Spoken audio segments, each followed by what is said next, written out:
Hello, everybody, and welcome to the Decisive Edge, where Jewish women founders and CEOs tell the truth about how their Judaic heritage, values, and family traditions influenced how they lead, how it is that their Jewish lineage shaped the way that they think, the way that they decide, and the way that they show up in rooms that weren't always built for them.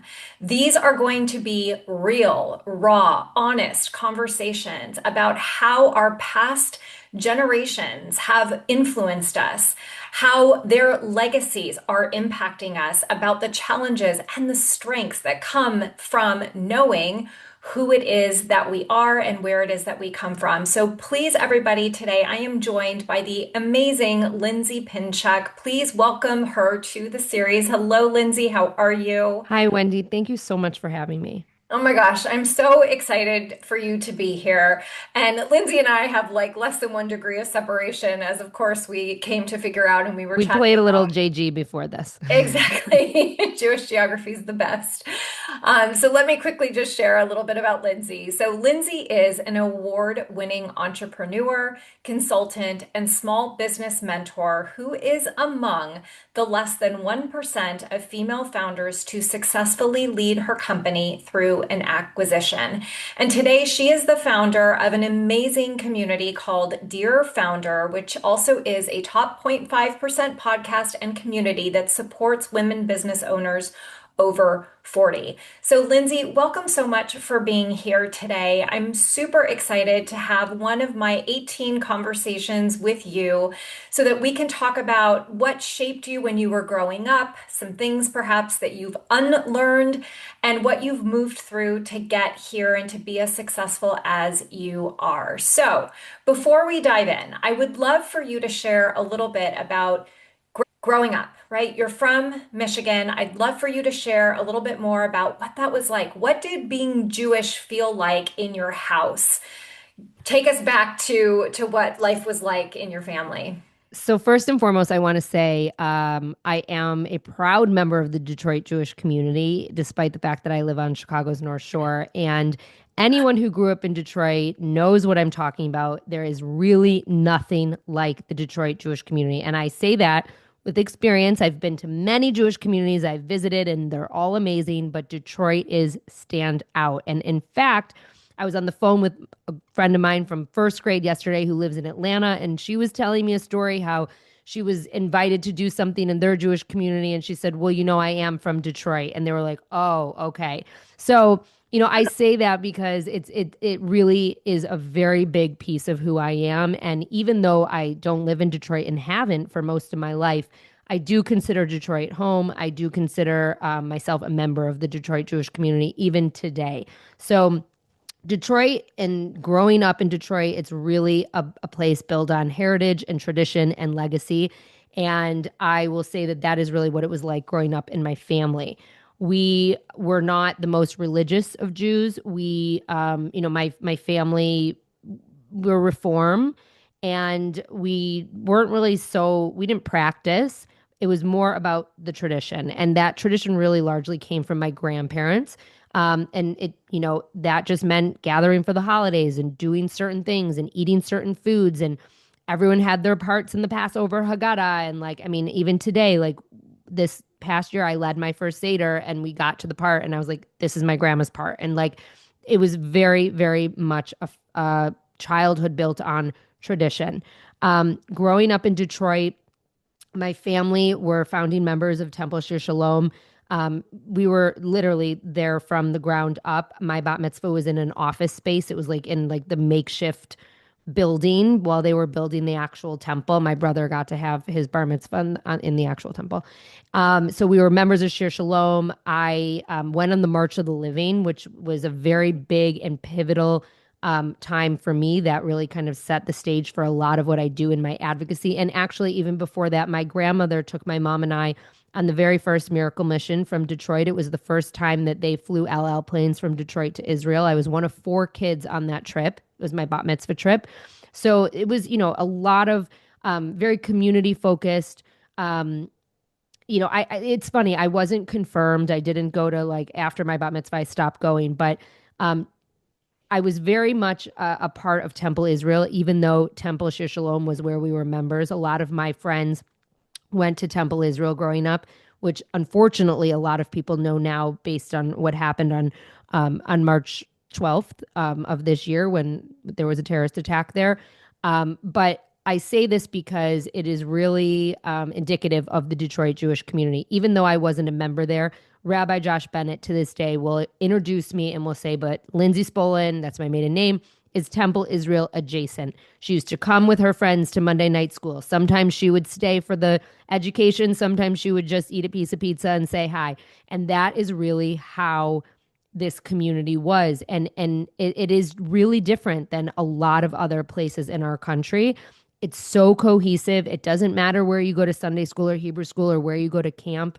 I did go to Jewish camp outside of Detroit as well. I met my husband there. My kids go there. So, that has also been very important to me. And so, there's a long list of history in terms of how I grew up, and all of those threads make me who I am today, truly. Yeah, no, and I love that. And it's so interesting because when I'm hearing your story, and it's funny because I grew up actually Orthodox and conservative. So my sister and I were not even bat mitzvahed, but we were confirmed. And I did go to Israel as my confirmation trip.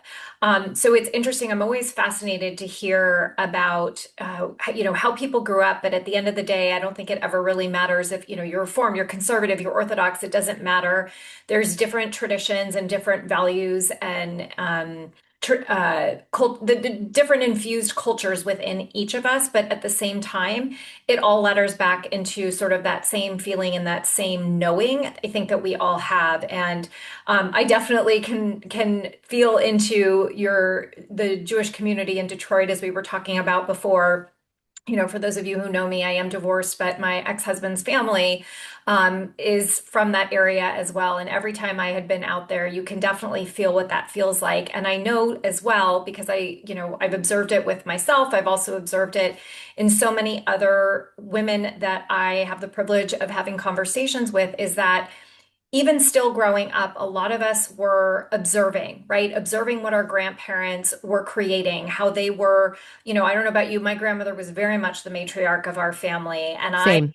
And I spent a lot of time observing my grandmother and silently learning from her in these moments, especially when it came to the Jewish holidays, similarly, right? Rosh Hashanah, Yom Kippur, Passover, and silently watching and observing. And I'm curious to know, like, when you think back to those moments with your grandmother and your family and sitting at the table, what were your observations teaching you about how to lead, about how to hold yourself, about how to even be a Jew, be a Jewish woman, and what it was that was being infused inside of you that is still a narrative that you have running within you that's supporting you today?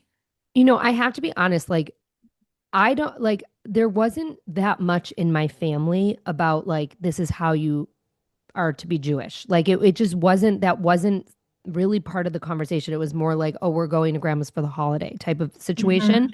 Mhm. Mhm. But I would say that like what my grandma and my grandpa really instilled in me was the importance of family and the importance of getting together and the importance of, there's family first. And I think that really is what has made me the person I am today. And I don't push religion on my kids either. And I think, a lot of it more is about conversation, is about education, is about, sharing history. And that is something too that that's how my grandma led with me. It was never like, my parents did say you have to go to Sunday school. I don't want to say they didn't, but like, it was never like you Like have to most do of this. us were forced to Right. go to Sunday school. Right. It was never like you have to do this, right? It was Right. always like just like having a conversation and giving me books and and leaning into my interests and after I went to Israel for the first time with my grandma and my mom, which was like really a trip of a lifetime. And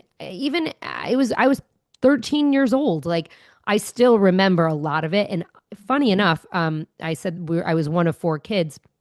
the other girl that was on the trip is this girl Sherry Katz, and she and I grew up like after that we grew up together. We have a lot of mutual friends, and even now today, like we ran into them in Florida a couple years ago. She lives in Colorado. Like we're in touch online, like, and we always go back to like our time in Israel together when we were 13. I mean, that's very important. Like my grandma, one of the things that she also taught me was like you hold on to friends. My grandma had friends even on her deathbed that Yeah. were from her childhood. Yep. And I do too. And I Yeah. think and I'm very proud. I am very proud of that. And my mom does as well. And so I think it's those things that really made me who I am. And, um, I think a lot about being Jewish is, being a good person and, and being kind and giving back to the world. And like, those are more of the things that kind of made me who I am than necessarily like sitting around the table and learning about my religion, if that makes sense. No, 100%. And what I think is so important about what you just said is that, and I feel the same way. I learned the same thing from my grandparents is that, family didn't just mean blood, right? That, especially, I don't know about your grandparents, mine were Holocaust survivors, Mine and were not. they came here with a bunch of other families. And so the community that or came here, but San Francisco is where I'm from. And that's where they created sort of like their own community. And I agree with you, up until the day my grandparents died, I mean, their best friends were like aunts and uncles to me. I mean, they were family. There was no separation. And I agree with you. I think that there is, it's a feeling. It's not blood. That there's just this deeper connection that again, if you're Jewish, you get what Lindsay just was talking about, and I know that I do as well. So It's interesting. Something I want to say. My yeah. grandparents are not Holocaust survivors, but my grandparents' families were from Rodham, Poland, and Rodham is one of the lost cities. And so, Rodham was also the subject of "We Are the Lucky Ones." That's where the family was from. And when my grandparents, I mean, when their parents, it was their parents who moved here, and who immigrated. They started this society in Detroit called the Rodimer Society, and my mom still goes to meetings. Mhm. And that was, my grandparents grew up around other people who also escaped and left before the Holocaust, but like left Rodham, and everyone who was left in Rodham was killed and during the Holocaust. And so, that was a very big part of, I think, how my grandparents grew up and how my parents grew up, or my mom grew up here. Yeah, well, and I think it's important to shed light on that as well. And I think it's also a big part of what I've observed for you with your courage and with your tenacity and how you've navigated your career and your family. And so I'd love to kind of just go back in time a little bit to, we didn't get to talk about this beforehand either, but we also have very similar careers. Or I was also in the publishing space and ad sales, interestingly. And I know that you had a career at the time that you loved. And while you were pregnant, you made a pretty big decision to go out on your own. And I would love to hear, knowing what you know about your family and your grandparents and your heritage. How did you navigate that with such courage? How did you not let yourself get kind of talked into the fear and believed deep in yourself that the risk was worth it? I'd love to hear a little bit about what was going through your mind at that time and how you tap into that inner strength. So wait, where'd you work in ad sales?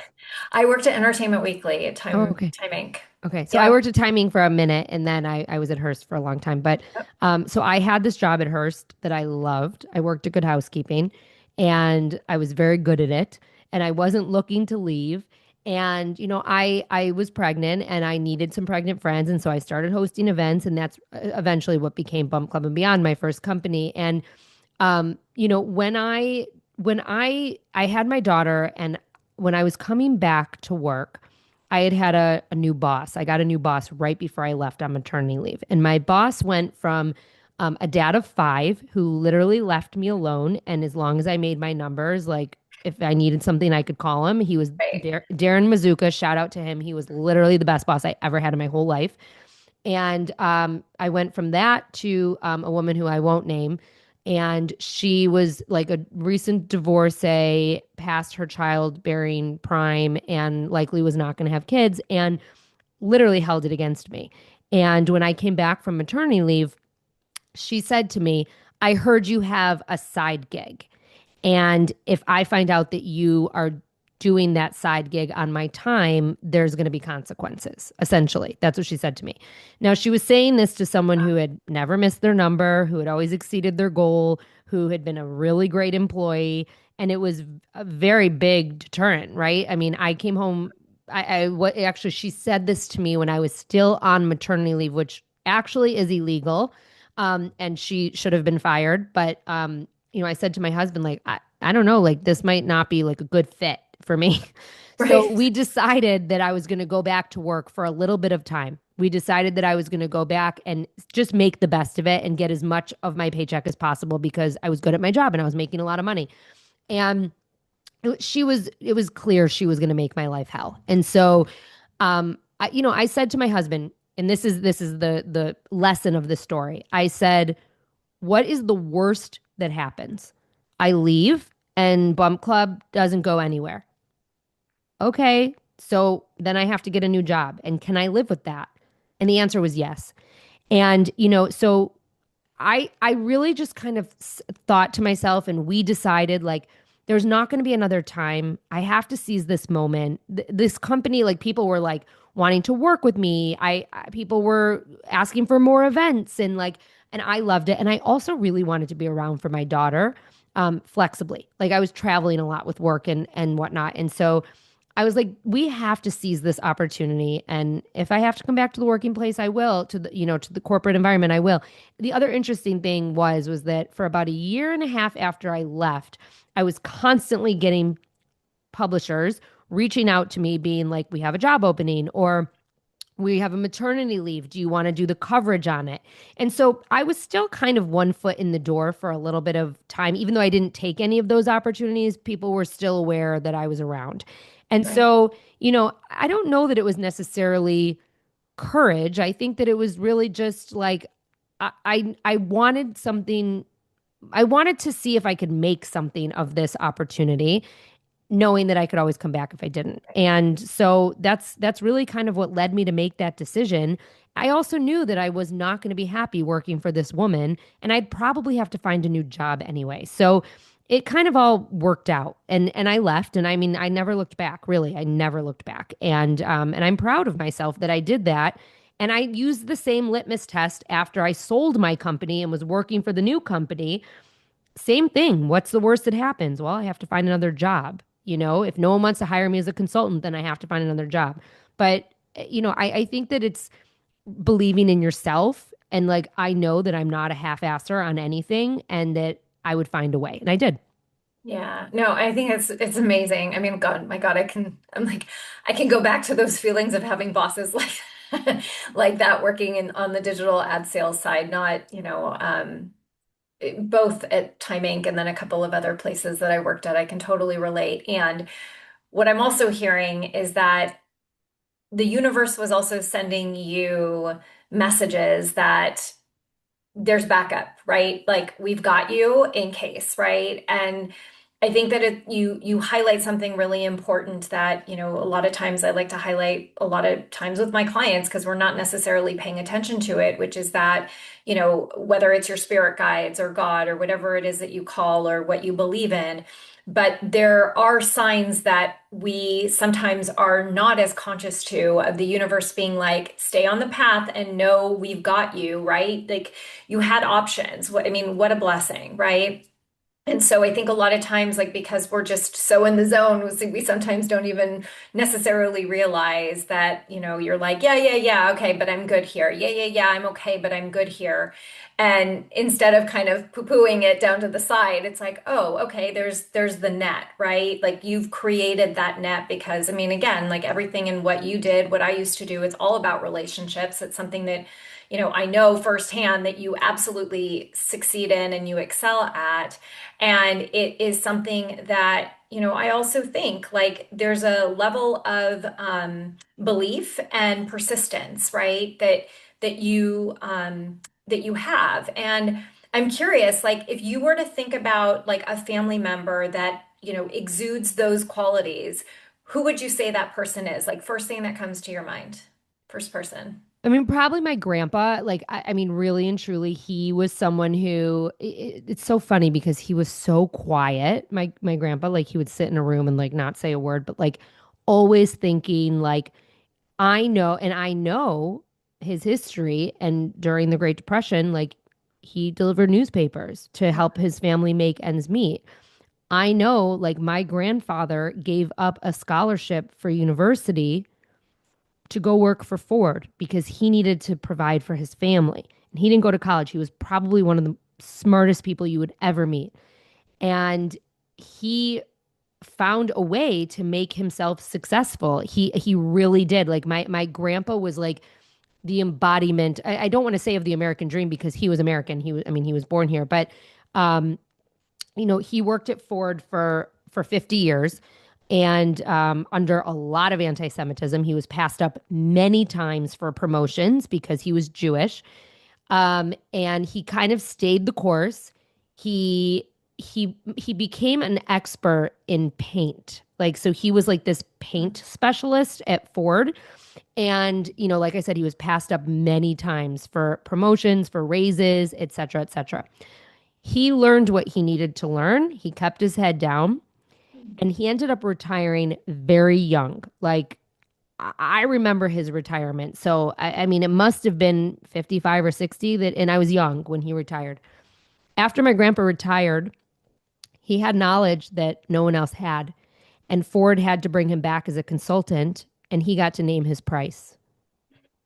So not only did he, take all the stock options that were given to him throughout the years and whatnot, but he came back as a consultant and he basically, got to say fuck you. And he then worked as a consultant for years for them. And like that is like the embodiment of turning lemons into lemonade and making your own path and figuring out what it is that you need to do to survive. And he was one of the hardest workers ever. And my grandpa was also someone who like I said, just watched very quietly. But like even the last time I saw him, which we knew it was going to be the last time I saw him, I mean, the very first thing he said to me was, "How is your business?" I mean, he was always asking about me, always wanting to know what was going on, always curious, always caring. And, and I really do try to lead by his example in so many ways. Well, and I want to go deeper into that. And I love that. Clearly, we know where you get your entrepreneurial spirit from. And my dad, though, my dad is an entrepreneur also. So I just want to point that out. Yeah, no, no, no. And that's great. And I mean, let's bring your dad into this conversation absolutely as well. I mean, because I think that, I can relate. My grandparents came to this country with absolutely nothing. They worked their butts off, had enough money. They were able to buy a delicatessen business in San Francisco, saved every penny, built up, a savings that they were able to then invest the money in real estate. They saw that, thank God.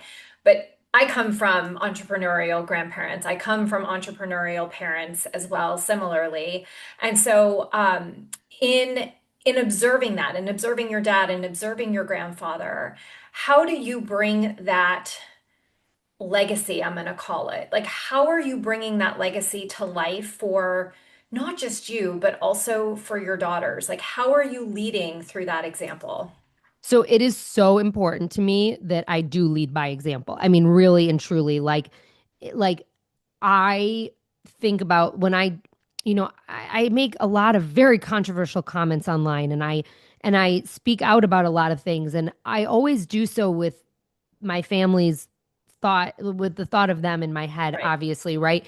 And and I don't ever want to cause them strife. I don't want to embarrass my kids, but I also want to maintain true to who I am, and also I will not speak up, and I won't hide who I am because I'm afraid. And so I feel that I have the luxury of doing that because I have my own company. My grandfather didn't always have the luxury of doing that. He worked for Ford and like he was providing for his family and he needed that job. And so he couldn't necessarily go to work and be proudly Jewish, even though everyone knew he was Jewish. Anti Semitism raged through that company. Henry Ford was a huge anti Semite and it came from the top down. And so, I feel very fortunate that I have my own company. When I started speaking out about being Jewish, in fact, my mom said to me, like, she called me and she was like, like walking What are on you doing? eggshells. Yes. I mean, but she was like, so like, she was like, in this like very typical like Jewish mom way, like, are Sure. you sure you want to be doing this? This could Right. impact your business. And I said to her, it doesn't matter. I said, I have the luxury of working with who I want to work with. And I don't want to work with anyone who doesn't want to work with me because I'm Jewish. If someone walks away because they know I'm Jewish and they don't agree with what I'm saying, which is basically Jewish people have human rights just like you, then I don't want them around me. Right. And so, Right. I feel very fortunate to have that opportunity, like I said. And the legacy piece is that I show up as myself loudly and proudly because others couldn't. And I know that. And so, and I like that is very important to me to make my grandparents proud and not hide who I am because maybe they had to at one point. And so, and I said to my mom, like I laughed at her when she said that also because she didn't know at the time, but like when I spoke out about being Jewish and when I started like really showing who I was, my business exploded. Like, I mean, really and truly, like not just from Jewish people. Like there are a lot of non-Jewish people in my world who have come to me because they know I'm a kind and genuine person and I'm not going to all of a sudden pull some like craziness and like go rogue on them about my Right. beliefs. Like I'm very honest with my beliefs. And so, it really like my business like and I've been like I don't want to say doxxed. I haven't been knock on wood, but like and I'm sure that day is coming, but like I my podcast was targeted. So like there were people that were putting like very bad reviews on my podcast. So I went into my Instagram and I said, guys, I'm having this experience. And guess what? My whole community showed up for me. And now I have like over 1,000 reviews on my podcast. Like it's I like that is what is so important to me. And that is what I think about, not just in leading by example so my kids can see, but I also, even though they're not here, I know they're here and I want my grandparents to be proud. Oh, well, and I can tell you, I'm sure that they are. And, that's one of the things that I love about you and why, I've been following you a little bit silently for a couple of months and, really started diving into who you are and what you stand for. And your authenticity and your genuineness is something that really stands out. I think, you are absolutely an expert in speaking your mind, and it's really about, actually, I'm going to change that. You speak from your heart. And there's a very, yeah, I just got full body chills. Like, and that is something that it resonates. I feel like, especially now, especially with what we've been experiencing as Jews for, the last couple of years, times are different. And, while I don't know if you feel this way, but, something that I do believe is that I do feel like that while it was such a tragic event that happened, on October 7th, at the same time, the way that we as a Jewish global community have come together, have rallied, have supported each other is just so indicative of what it is that we do. And it doesn't take, mass amounts of power. It takes heart. And that's something that I see in you. It is something that I believe you are spreading this love in the world. Thank you. Oh, you're welcome. I mean, and you speak a lot. You are a very big advocate for the Jewish community. And I'd love to kind of get a little bit deeper with you around like that passion and what it is that, what is, I guess what I want to ask, what I'm hearing Spirit say, I get to ask you is like, what is it that as it relates to Judaism and the Jewish community, like what is the leadership um, message, I'm going to say? Like, what is that message that you are really passionate about right now that is really fueling where it is that you are headed as a leader? I think like so when I first spoke out on October 8th, 2023, I was in my car in the parking lot of Whole Foods, and I really hadn't been able to like even talk about what I had seen. And let me tell you, like I've been to all the concentration camps. I've seen it all. I've read it all. I know our history, and that's a big part of my why. But when I first spoke out, it was because I live in a very non-Jewish community, and a lot of people don't believe me, but I do. And because they're like, "Oh, you live on the Chicago's North Shore. What do you mean?" And I'm like, "No, no, no. Like, I live in a very non-Jewish area." And I had to go to the softball field that day, and I had to go be among all these parents who didn't even know what had happened the day before, and I was like throwing up. Like, I mean, I was like, I didn't even know what was going on. And so when I first spoke, I spoke from the lens of this is what I want my non Jewish friends to know I am experiencing and to know what is going on. And so when I did speak out, I basically said, like, we need you. Like, we need you to stand up and speak out with us. Like, this is how the Holocaust happened. And, it didn't happen overnight, it didn't happen on accident. It was a very long process. And what we experienced yesterday was essentially a Holocaust. It was a modern day Holocaust unfolding on social media.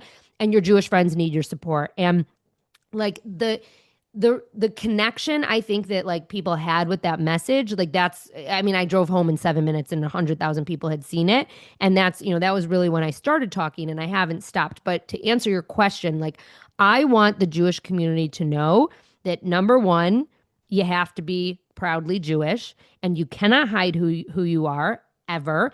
And you cannot look the other way when someone is anti-Semitic, and like, because one, you're scared, or two, because that person is serving you and you don't want to cut off the tie with them, which that makes me insane when Jewish Oh people my do that. gosh. Yes. Okay, so that's number two. Number three, I want the Jewish community to know that there are a lot of people on our side. And like, I hear so much from the Jewish community, like about the people that they've lost and the people that are not on their side. And if everyone just would start talking about what they're experiencing and being Jewish, and like, you would be shocked by how many allies you actually have. But if you're not talking about it, you're not going to hear it. I was at dinner last night with two very close mom friends of mine who told me last night at dinner they always learn something new from me. And that like and I shared something with them. I don't remember which anti-Semitic story I shared, but something that impacted me. And she one of them looked at me and she said, "Oh my God, like I didn't even like realize or think that like you would have to deal with this." And so it's I want the Jewish community to know that you need to be talking about this because people don't know. And that is really like I think a lot of times we say people don't care, or people don't care if it doesn't include them, or just they're anti-Semitic because they're not talking about us or on our behalf.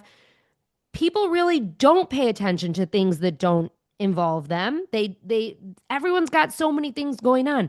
But when they start hearing from people that they care about some of these stories, I'm telling you, they don't know. And I want the Jewish community to start talking about this more. One of the things that I say all the time is like, people thank me all the time. You don't need to thank me. Like, don't thank me. Just you show up too. Pay it forward. Like everyone Like, like speak. plays a role, right? Like Yes. you don't have to stand up on social media, but like have a conversation with a friend. Reach out your hand and say something that's bothering you right now. Guess what? You will get a response and you will have a good conversation. But it can't be just like me and a handful of advocates that are doing this. Everyone's got to be talking, and you have to stop being so scared. Really. Well, so let me ask you this Did that because answer your question? yes, and Okay.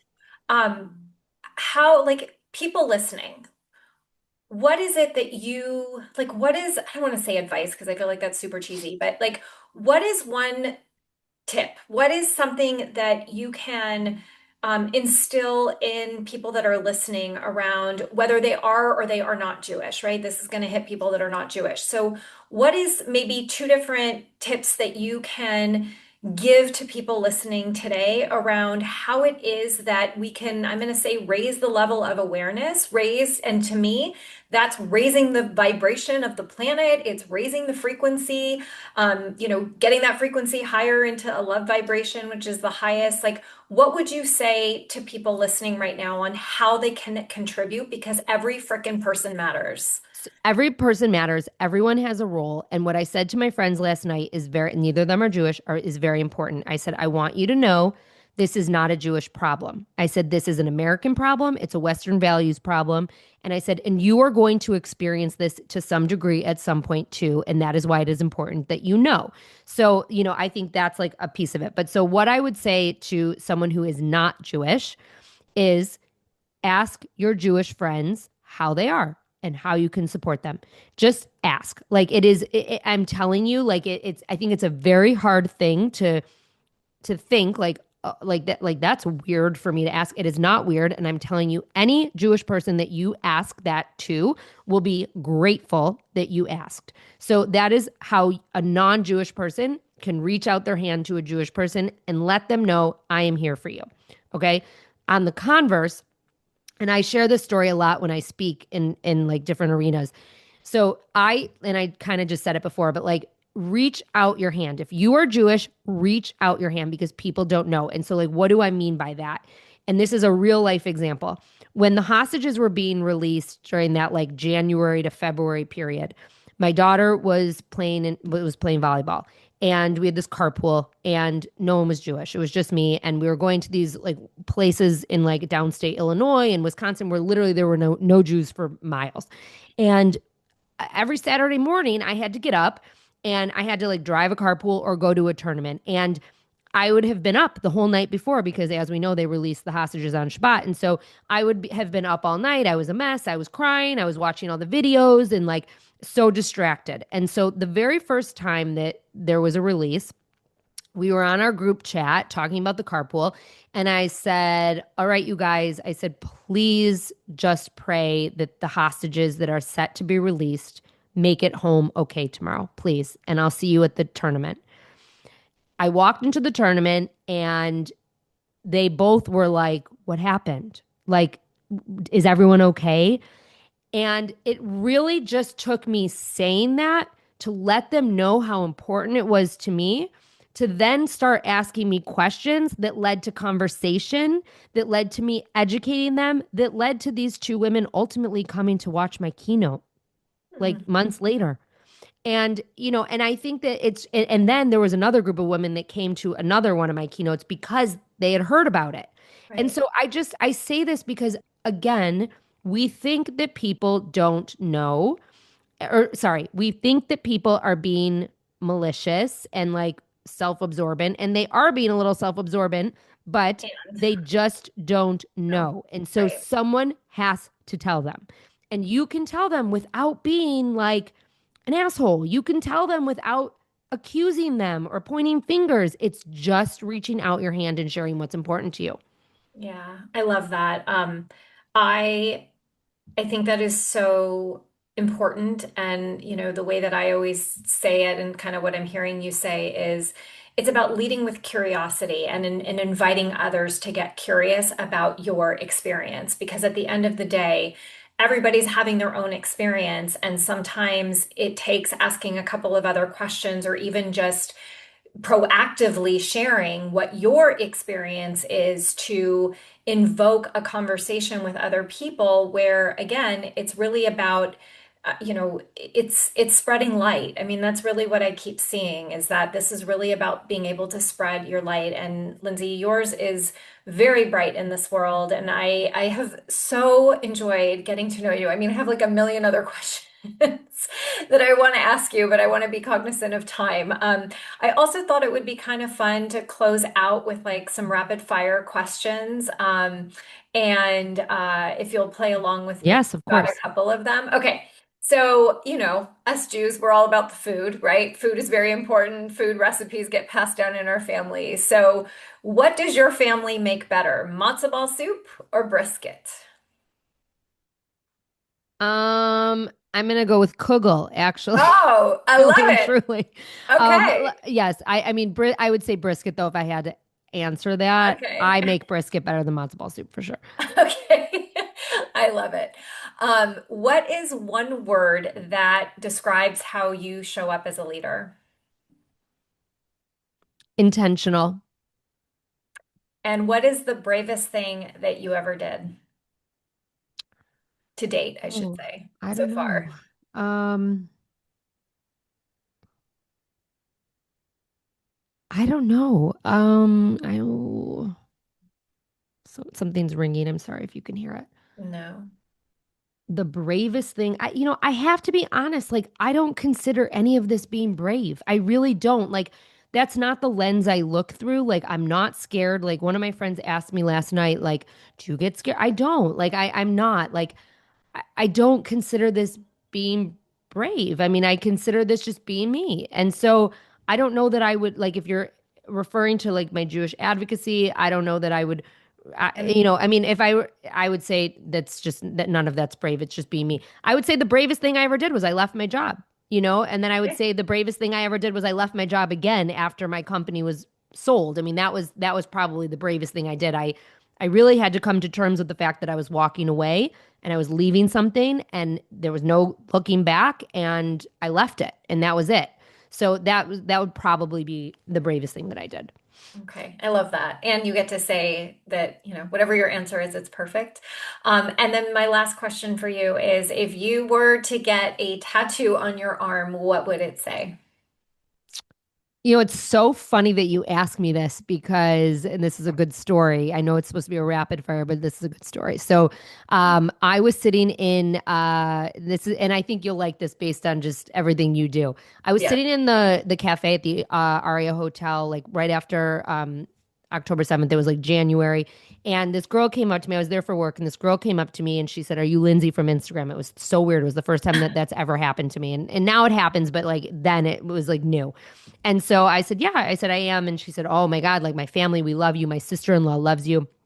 And she said, "Can I connect you with my sister-in-law? I think she'd love to bring you in to speak in Baltimore." And I said, "Sure."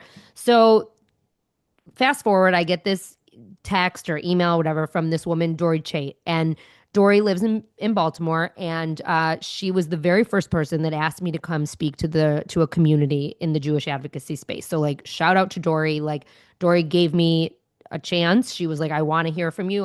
We like our community wants to hear from you." So I showed up at this speaking event, and it was like, and I know we talked about our mutual friend Brett Chin, like very similar. It was like as if Dory and I had known each other forever. And we were like just so connected. We had like all these mutual friends. It was like very weird. And something came up, and I don't remember how it came up. And I said, "Oh," I said, "my favorite prayer is the Moda Ani." And Dory went like this with her arm, and she had Moda Ani tattooed on her arm. And for those of you who don't know about Moda Ani, that's the prayer you say when you wake up in the morning and you thank God for giving you life, essentially. And it's so funny because I always think about like if I had to have a tattoo, that's probably what I would have on me. And Dory and I now like we're good friends now. I mean, I've only seen her a couple times since then, but like we text all the time, and we will like send each other the like things about the Moda Ani like all the time. And so it was a very like crazy moment that like it was like we were reading each other's minds, to be very honest. I love it. So then my next question for you is perfect. Are you a morning person or are you a night owl? So I'm actually a night owl, like, truly, which is so funny. I mean, I usually stay up very late. I've been trying a lot. I've been really making a concerted effort to go to sleep earlier, and I am being successful at it, which is great. Good for And you. I'm It's waking up hard. early now. It's so crazy. Like the last week, I've even said to my husband, like I've been setting my alarm for like 7:38 because the kids are out of school, and I'm waking up at like 6:30. It's driving me crazy, but I'm going to bed earlier. So, There you go. I love it. Well, that's good. I'm a 5 a.m. wake up oh person my God, during no, the not me. week. So yeah, I actually have come to really love it. And I don't know, a lot of people think I'm crazy, but I actually really like it. So, but not on the weekends. So anyways, I love you, Lindsay. This has just been Oh, such a thank great you. conversation. Thank you so much for being here today. Thank you for sharing so much of yourself and your family and your history. And I'd love for you to quickly just also let people know where they can find you and where they can connect with you. The best place, thank you so much, Wendy, by the way. Like, thank you for having me. Thank you for asking me. I was so honored when you asked me, and it was an immediate yes. There was like no question about Thank it. So I appreciate it. And I can't wait to share this conversation. You've been a great host and a great interviewer. thank you. Um, People can find me at Lindsay Pinchuk, and that's where a lot of my advocacy lives. And if you want information about being an entrepreneur, marketing, business, small business ownership, at Dear Found Her is my Instagram handle, and all the links are there for my newsletter, my podcast, and all of the above. Amazing. Well, thank you so much for being here, Lindsay. And everyone, thank you so much for tuning in to the Decisive Edge interview series where ancient roots create modern power for women in business. And I will see you guys next time. Thank you so much. Sending you all so